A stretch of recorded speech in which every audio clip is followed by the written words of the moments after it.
Doctors have been researching autism spectrum disorder for more than a decade, and much has changed through the years, but there is one thing that's very clear. Early identification and referral for treatment is key. So today, Dr. Celina Moore, pediatrician on staff at West Boca Medical Center, with us today. Thanks for being here. Good morning. So we want to talk about autism, and there is some new research out there. So let's start at the beginning. What are some of the characteristics you need to look for in your child that could be a sign that some testing needs to be done?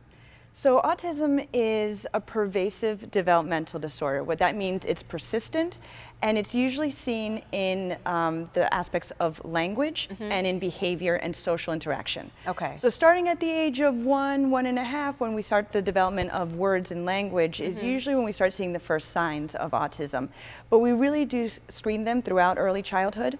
And we do formal screenings at 18 months and 24 months. Okay, so that's kind of the first exposure, I guess, to some of these tests and to see if your child is really where they should be. Yes. And where do we go from there if something is suspected? You know, the referral and the early treatment is so key in this. So the importance is early identification and early intervention. And I say identification, not formal diagnosis, because often it takes quite a while to be able to get through the network of specialists and to get the formal diagnosis. And you want to start the intervention as soon as you spot a problem. And what that does, it catches all the kids who might have a little bit of a language delay, and that's the only thing.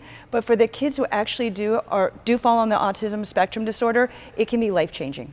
So who do you need to see, and who should you be referred to? Where does the pediatrician's role come in, and then where do they kind of need to refer to someone else? Your pediatrician is your front line. Okay. So you go to your pediatrician for the regularly scheduled evaluations throughout early childhood. Right. And at that time, we do developmental checks. And if we see that there's anything that is not up to speed in terms of development, then we refer out to speech pathology, behavioral therapy, or early intervention, early steps, and child find. And some of the new research too really focuses on working with the family as a whole. Talk about that. Right, because the interventions will be once a week, twice a week at a center, for example, but the child needs these behavioral accommodations throughout every aspect of their life. So the family needs to be involved as well to be able to bring the child up to speed so they can be mainstream later on in school. All right, such an important issue. It is. Thank you so much, Dr. Moore. My pleasure. Appreciate it.